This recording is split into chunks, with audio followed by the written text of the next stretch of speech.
isotopes, isobar, isotone and isoelectron.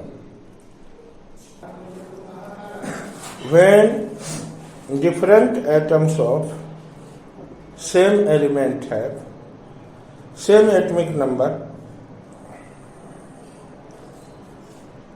but different mass number,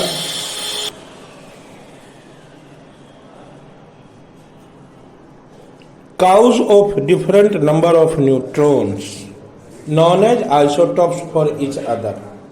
ये isotopes आपस में एक दूसरे के होते हैं क्योंकि इनका एटॉमिक नंबर तो सेम होता है, मास नंबर इनका अलग अलग होता है, जबकि एटॉमिक नंबर सेम होता है। ये एक ही एलिमेंट के हाइड्रोजन के 3 आइसोटॉप्स होते हैं, H11, H21, H31।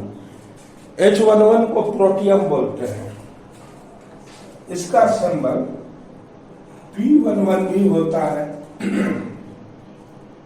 H21 को ड्यूटेरियम बोलते हैं, D21, और H31 को ट्रिटियम बोलते हैं, T31। अब तीनों का चक्कर क्या है भाई? इसमें इलेक्ट्रॉन, प्रोटॉन और न्यूट्रॉन की स्थिति क्या होती है? इसमें इलेक्ट्रॉन 1, प्रोटॉन 1 और न्यूट्रॉन 0। इसमें इलेक्ट्रॉन EPN से देखिए, इसमें इलेक्ट्रॉन 1, प्रोटॉन 1, न्यूट्रॉन 1, इसमें इलेक्ट्रॉन 1, प्रोटॉन 1 और न्यूट्रॉन 2। अब इस तीनों हाइड्रोजन के जो एटम हैं उनकी स्थिति को देखिए। इसमें एक प्रोटॉन है, बाहर में एक इलेक्ट्रॉन चक्कर काट रहा है। इसमें एक प्रोटॉन और एक न्यूट्रॉन है, न्यूट्रॉन पे कोई चार्ज नहीं होता है और बाहर में एक इलेक्ट्रॉन चक्कर काट रहा है। इसमें एक प्रोटॉन, 2 न्यूट्रॉन और बाहर में एक इलेक्ट्रॉन चक्कर काट रहा है। इस तरह से यह हाइड्रोजन में 3 तरह के एटम होते हैं, प्रोटियम, ड्यूटेरियम और ट्रिटियम। कार्बन के भी 3 आइसोटॉप होते हैं, C12(6), C13(6), C14(6). कल वाली वीडियो में ही मैंने बता दिया था कि इसमें प्रोटॉन और न्यूट्रॉन होते हैं। तो यहां भी कौन होते हैं? प्रोटॉन और न्यूट्रॉन। यहां भी प्रोटॉन और न्यूट्रॉन। और ये जो नीचे, अब देखिए C12(6), C13(6), C14(6), carbon 12(6), carbon 13(6), carbon 14(6). 3 तरह का आइटम है कार्बन का। इसमें प्रोटॉन और न्यूट्रॉन मास नंबर में इंक्लूड होता है। ये ऊपर वाला मास नंबर है, नीचे वाला एटॉमिक नंबर है। तो इसमें 6 प्रोटॉन और 6 न्यूट्रॉन होता है। आइए नीचे वाला प्रोटॉन है, तो प्रोटॉन कितना है? 6 है। अब इसमें देखिए प्रोटॉन पे 6 है लेकिन न्यूट्रॉन 7 हो चुका है, यानी 6 प्रोटॉन 7 न्यूट्रॉन मिलकर के 13 हुआ। अब प्रोटॉन कितना है? 6। यहां जब आते हैं तो इसमें 6 प्रोटॉन 8 न्यूट्रॉन होता है। अब ये तीनों स्थिति में देखिए, पहला में 6 इलेक्ट्रॉन, 6 प्रोटॉन, 6 न्यूट्रॉन। दूसरा में 6 electron, 6 proton, 7 neutron. 6 electron, 6 proton, 8 neutron. इस तरह से क्लोरीन का 2 आइसोटॉप्स होता है, क्लोरीन 3517, क्लोरीन 3717, क्लोरीन 3517, क्लोरीन 3717। अब आपको पता है कि इसमें P+N है, इसमें खाली P है, यानी इसमें खाली प्रोटॉन है, इसमें प्रोटॉन प्लस न्यूट्रॉन है। तो प्रोटॉन प्लस न्यूट्रॉन मिलकर कितना है भाई? 17 प्रोटॉन है, 18 न्यूट्रॉन है। इसमें P प्लस N मिलकर 37 है, 17 प्रोटॉन है, 20 न्यूट्रॉन है। अब प्रोटॉन कितना है? 17। तो आप कह सकते हैं electron 17, electron 17, proton 17, proton 17, neutron में फर्क पड़ गया। न्यूट्रॉन इसका कितना है? 18 और न्यूट्रॉन इसका कितना है? 20। इस तरह से क्लोरीन के ये 2 आइसोटॉप्स हुए। क्लियर है? इसी प्रकार से यूरेनियम के भी 2 आइसोटॉप्स होते हैं। यूरेनियम का कौन कौन? Uranium 238 92, uranium 235 92। तो आपने देखा बहुत सारे एटम, जिसमें हमने कुछ का एग्जाम्पल दे दिया, ऑक्सीजन का भी होता है। और अब हम लोग जानना चाहेंगे आइसोटॉप्स के बाद आइसोबार। आइसोबार का डेफिनेशन क्या है? When different atom of different element has same mass number but different atomic number known as isobar। यहाँ डिफरेंट एलिमेंट का डिफरेंट एटम होता है, यहाँ सेम एलिमेंट का एटम नहीं होता है। अब यहाँ 2 है, जैसे CF4020। अब देखिए ये कैल्शियम का एटम है या आर्गन का एटम है। अब ये प्रोटॉन प्लस न्यूट्रॉन है, इसका मतलब यहाँ प्रोटॉन है 20, न्यूट्रॉन है 20 और नीचे प्रोटॉन है 20। लेकिन यहाँ चक्कर क्या है? प्रोटॉन तो 18 है, प्रोटॉन 18 है, लेकिन न्यूट्रॉन 22 है। अब न्यूट्रॉन में डिफरेंस के कारण इलेक्ट्रॉन नाम से ही पता चलता है, वेन डिफरेंट एटम्स और डिफरेंट एटम्स यहाँ नहीं होता है, मॉलिक्यूल भी आ जाता है, मॉलिक्यूल और अब यहाँ एलिमेंट नहीं कहा जाएगा, species which has same number of electron,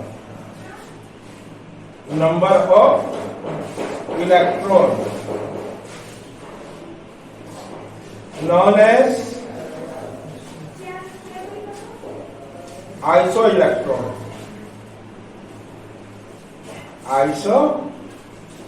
electron, इन्हें आइसो इलेक्ट्रॉन कहते हैं। अब इसका एग्जांपल क्या है भाई? देख सकते हैं आप, K प्लस, इसमें इलेक्ट्रॉन 18 इलेक्ट्रॉन है, प्लस चार्ज होने के कारण, क्योंकि इसका मास नंबर 39 होता है और एटॉमिक नंबर 19 होता है। एक प्लस चार्ज होने के कारण अब उसमें 19 इलेक्ट्रॉन के जगह 18 इलेक्ट्रॉन है। तो K प्लस में 18 इलेक्ट्रॉन है, यानी Ca प्लस प्लस को ले लीजिए, इसमें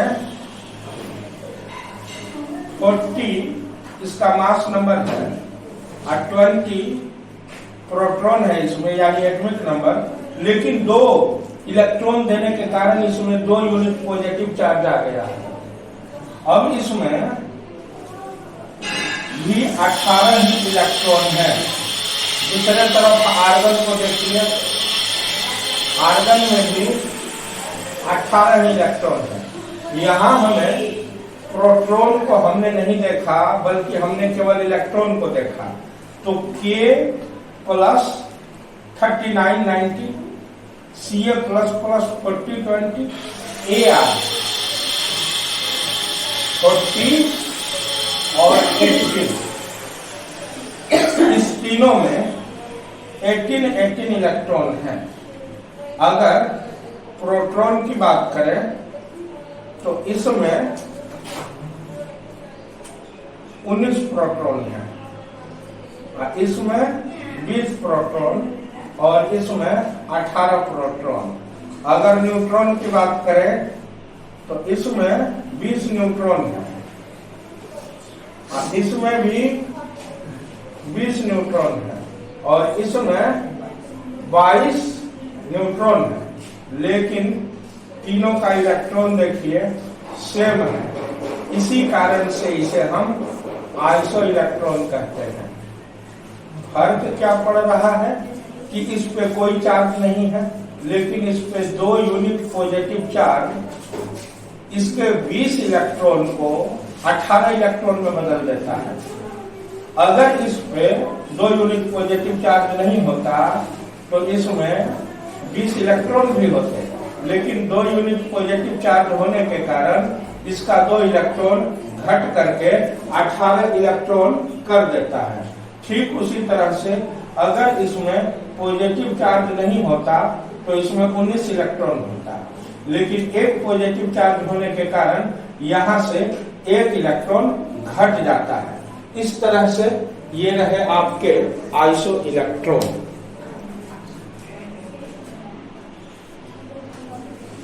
तो इस तरह से ये आपके सामने हो गए 3 के 3 आइसो इलेक्ट्रॉन। अब हम लोग देखेंगे आइसोटोन, यानी जिसमें कि न्यूट्रॉन सेम हो। आइसोटोन यानी कि आइसो न्यूट्रॉन। ऊपर जो नंबर है इसमें प्रोटॉन प्लस न्यूट्रॉन दोनों है, आपको पता है। तो P प्लस N मिलके 14 है। तो प्रोटॉन कितना हो गया भाई? प्रोटॉन हो गया 6 और न्यूट्रॉन 14 पुराने के लिए 8 चाहिए, यानी इसमें 8 न्यूट्रॉन है। क्योंकि इलेक्ट्रॉन और प्रोटॉन किसी भी न्यूट्रल एटम में जिसपे प्लस या माइनस नहीं है सेम होता है। अब यहाँ 7 प्रोटॉन 7 इलेक्ट्रॉन है, तो प्रोटॉन कितना हो जाएंगे? 7, लेकिन न्यूट्रॉन कितना हो जाएंगे? 8। देखिए यहाँ न्यूट्रॉन दोनों में सेम आ रहा है। तीसरा का भी वही हाल है, 8 न्यूट्रॉन। तो आइसोटोन या आइसो न्यूट्रॉन का डेफिनेशन होता है different atom contain with same number of neutron, same number of neutron, known as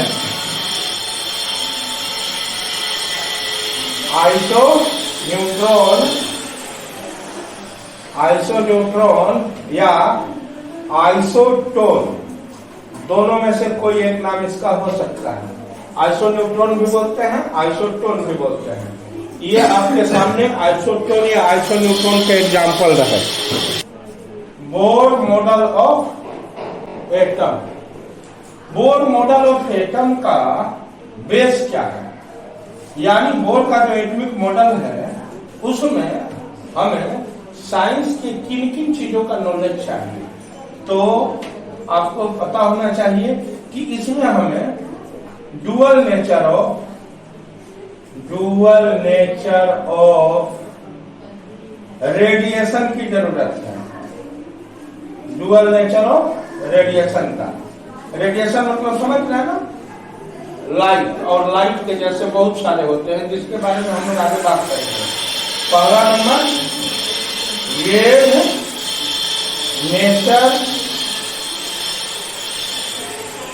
wave nature of radiation. और दूसरा नंबर, पहला तो हाइपोथेसिस है वेव नेचर ऑफ रेडिएशन, दूसरा हाइपोथेसिस जिसपे हमें सोचना है particle nature of radiation,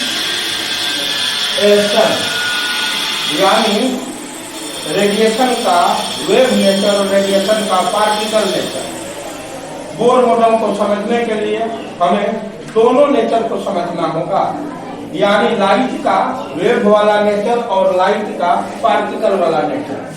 wave nature में हम लोग पढ़ेंगे, पहले वेव नेचर पढ़ेंगे, उसमें हम लोग क्या क्या पढ़ेंगे, वेवलेंथ,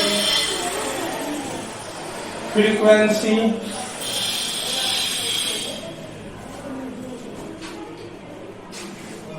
टाइम पीरियड और वेव नंबर। ये सारे के सारे वेव नेचर के लक्षण है, यानी वेवलेंथ का होना, फ्रीक्वेंसी का होना, टाइम पीरियड का होना, वेव नंबर का होना, ये सारा का सारा लाइट के वेव नेचर को डिफाइन करता है। लेकिन पार्टिकल नेचर को डिफाइन करने के लिए 2-3 फिजिक्स के बहुत ही इंपॉर्टेंट एक्सपेरिमेंट है जिनको हम लोग पढ़ेंगे। पहला है black body radiation. Black body radiation, black body radiation पहला है। दूसरा है photo electric effect, photo electric effect, photo electric effect. तीसरा है लाइन स्पेक्ट्रा और एटॉमिक स्पेक्ट्रा, एटॉमिक स्पेक्ट्रा और लाइन स्पेक्ट्रा। ये 3 चीजों को समझना होगा। ये तीनों समझने के बाद हम बोर मॉडल को समझ पाएंगे। तो अब कल से आपको फिजिक्स शुरू हो रहा है, और ये किस फिजिक्स के अंदर आता है, मॉडर्न फिजिक्स। यानी मॉडर्न फिजिक्स के अंदर एटम से जुड़ा सारा रिसर्च आता है।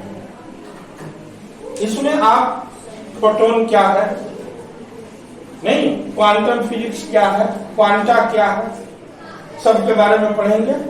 लाइट के और मैटर के डुअल बिहेवियर को पढ़ेंगे। लाइट में भी डुअल बिहेवियर होता है। कौन कौन बिहेवियर, एक वेव नेचर, वेव नेचर में wave length, frequency, time period और वेव नंबर को पढ़ेंगे।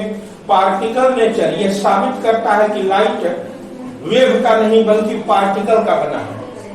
इसमें हम लोग पढ़ेंगे black body radiation, photo electric effect, atomic spectra. तो कल से अब धीरे धीरे एक एक को पढ़ेंगे। पहले वीडियो होगा वेव नेचर पे, उसके बाद का वीडियो होगा पार्टिकल नेचर पे। तो वेव नेचर का एक एक चीज हम लोग पढ़ेंगे अगला वीडियो में।